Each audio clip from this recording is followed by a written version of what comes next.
Muy buenas tardes, bienvenidos a El Mundo Ahora de France 24. Yo soy Elena Lozano y todo lo que verá a continuación es noticia. Iniciamos. Se publica un nuevo lote de archivos sobre el caso del pederasta y abusador sexual Jeffrey Epstein. Muchos de ellos hacen referencia a Donald Trump. Destaca una carta del que fuera el médico de la selección de gimnasia olímpica, Larry Nassar, y registros de vuelos entre los que figura el presidente estadounidense. El Departamento de Justicia acusa que se trata de afirmaciones falsas y sensacionalistas.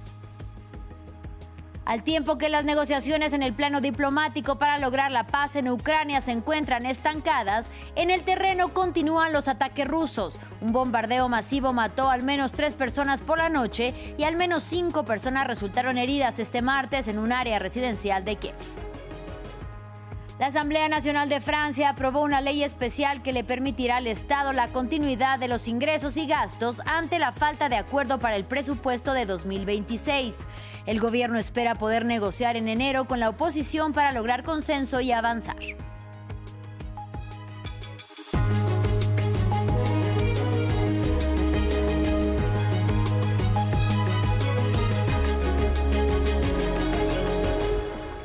Iniciamos en Estados Unidos. Nuevas revelaciones en el caso del pederasta y abusador sexual Jeffrey Epstein sacuden nuevamente el panorama político del país. Documentos desclasificados por el Departamento de Justicia exponen intentos del FBI para interrogar al príncipe Andrés de Inglaterra sobre sus lazos con otro depredador sexual y arrojan luz sobre presuntos vínculos con Donald Trump, aunque calificados como falsos por las autoridades. También destaca una carta del que fuera el médico de la selección de gimnasia olímpica, Larry Nassar, en la que se lamenta que tanto él como Epstein son supuestamente perseguidos por gustarles las menores de edad. Samuel Salgado Castro nos amplía.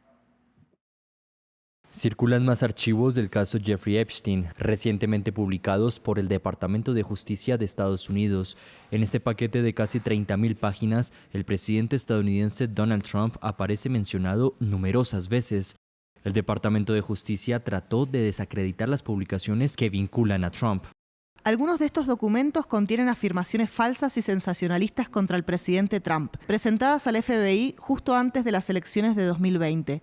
Para ser claros, las afirmaciones son infundadas y falsas, y si tuvieran un mínimo de credibilidad, sin duda ya se habrían utilizado como arma contra el presidente Trump.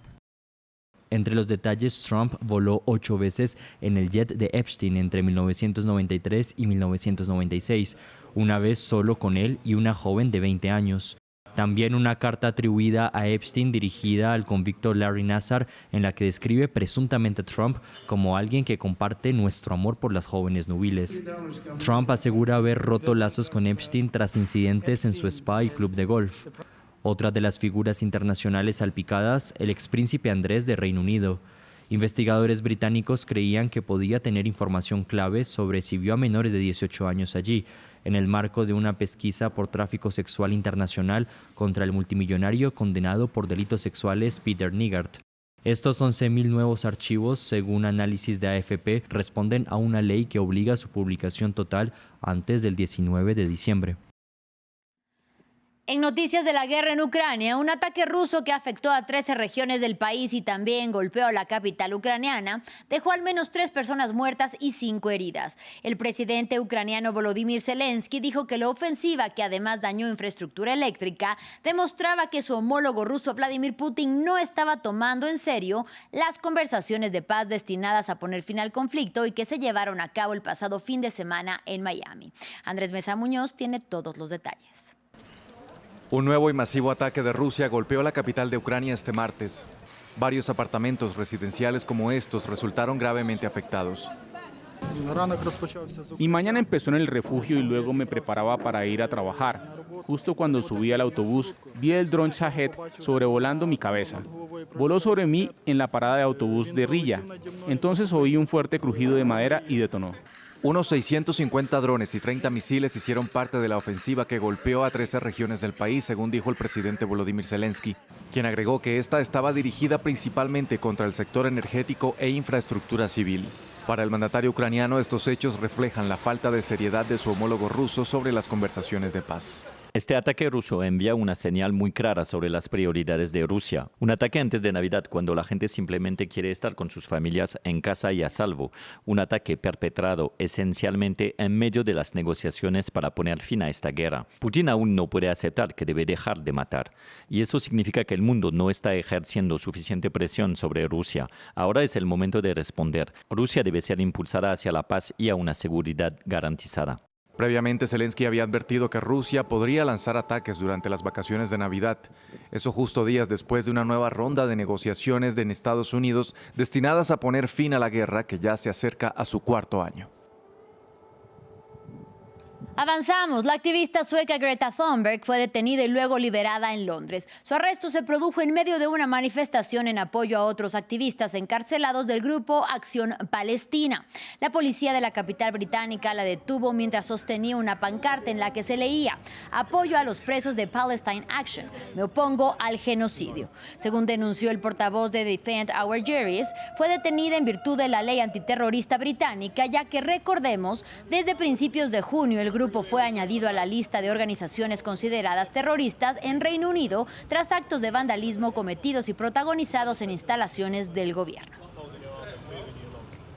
En otro orden de ideas, en Francia, la Asamblea Nacional aprobó por una abrumadora mayoría una ley especial que le permitirá garantizar la financiación pública ante la falta de acuerdo para el presupuesto de 2026.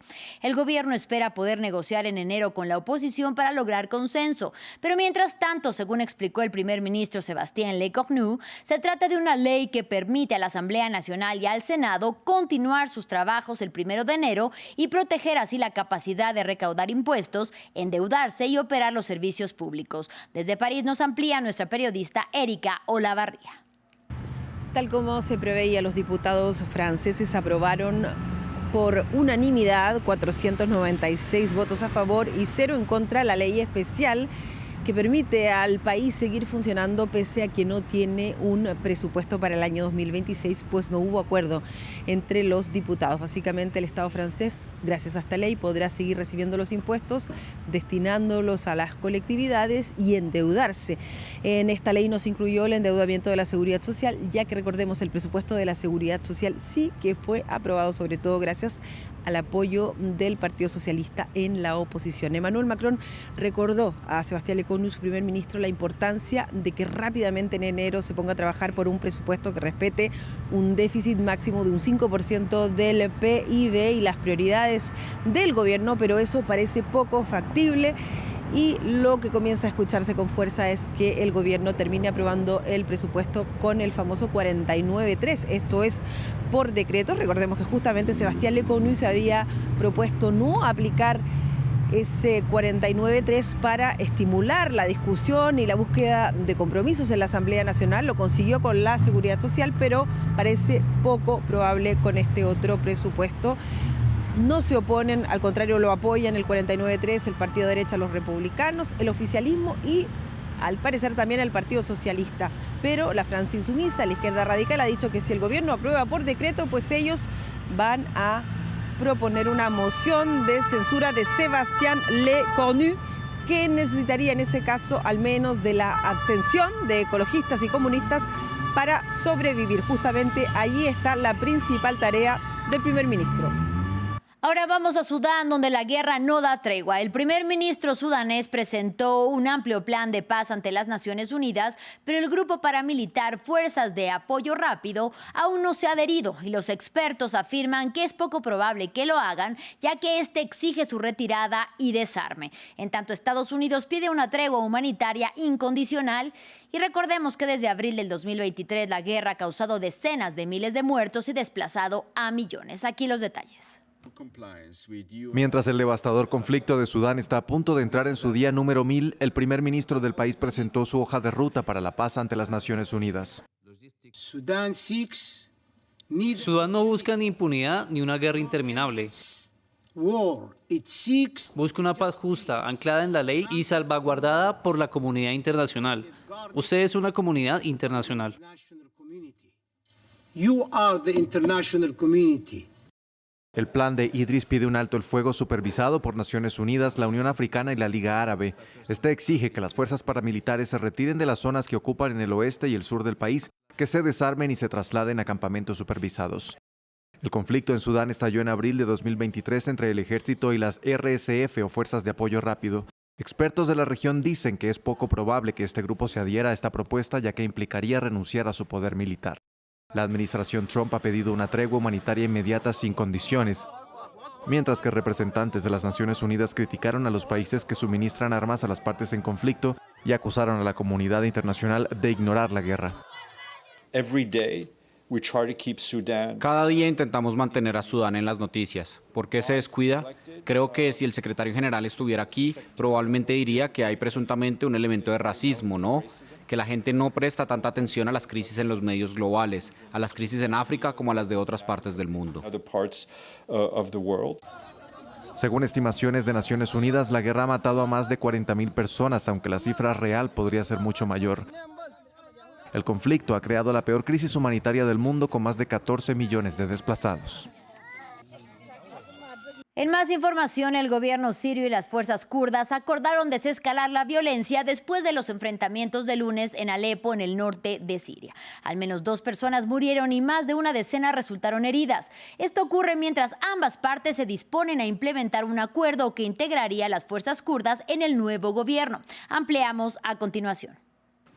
En este hospital del centro de Alepo, los heridos llegan en masa. El lunes estallaron enfrentamientos mortales en los barrios de Sheikh Maksoud y Ashrafi entre combatientes kurdos y fuerzas de seguridad sirias. Cada bando culpa al otro de la violencia. Nos dirigimos al lugar del atentado, vimos a 2 chicas heridas. Fui con mis compañeros a ayudarlas. Un francotirador de las Fuerzas Democráticas Sirias nos disparó directamente. Resulté herido en el cuello y mi compañero recibió varios fragmentos en la espalda. Aunque Alepo está ahora bajo el control del nuevo gobierno sirio, algunos barrios de las afueras de la ciudad aún están en manos de unidades kurdas vinculadas a las Fuerzas Democráticas Sirias, o FDS. Con decenas de miles de combatientes, estas fuerzas también controlan gran parte del noreste de Siria. Se suponía que estas fuerzas armadas se integrarían al ejército sirio el 31 de diciembre, pero las negociaciones están estancadas. Creo que la situación sobre el terreno es frágil en cuanto a la dinámica intercomunitaria, pero es importante que se silencien las armas y que continúen los debates en beneficio de todos los sirios, independientemente de su religión o etnia. El estallido de combate se produce tras la visita de una delegación turca a Damasco el lunes. Entre otros temas, trataron la integración de las FDS en el nuevo ejército sirio. Ankara considera a las FDS un grupo terrorista debido a su asociación con el Partido de los Trabajadores del Kurdistán, que lideró una insurgencia armada en Turquía durante décadas. Y en noticias de la región latinoamericana, en Brasil la Corte Suprema dio luz verde para que Jair Bolsonaro sea trasladado a un hospital este miércoles 24 y sea sometido el 25 en plena Navidad a una cirugía para corregir 2 hernias inguinales. La autorización para la intervención quirúrgica del exmandatario brasileño, que cumple una condena de 27 años en prisión por el intento de golpe de Estado de enero del 2023, fue concedida por el magistrado Alexander de Moraes, el juez que procesó al ultraderechista. Recordemos que Bolsonaro sufre aún secuelas del ataque con arma blanca que sufrió en 2018. La Fiscalía asimismo aprobó la intervención. Finalizamos en Colombia. El presidente Gustavo Petro decretó la emergencia económica en todo el país por un periodo de 30 días. El mandatario respondió así a la decisión de la oposición de bloquear la reforma tributaria con la que él pretendía recaudar nuevos recursos públicos ante una situación fiscal que el mismo Ejecutivo define como grave. Con esta medida de excepción, el gobierno puede establecer nuevos impuestos o modificar los existentes. Escuchemos. En los considerando del decreto de declaratoria del estado de emergencia, el gobierno nacional argumenta, entre otras, las siguientes razones. La situación grave e inminente que enfrenta la nación, consistente en la incapacidad material y jurídica de garantizar el goce de algunos derechos fundamentales. La nación enfrenta una coyuntura fiscal excepcional agudizada por hechos concurrentes y sensibles socialmente. Varios hechos sobrevinientes y concurrentes afectan de manera extraordinaria la actual situación de las finanzas de la nación. Así llegamos al final de este espacio informativo. Gracias por su compañía y hasta la próxima.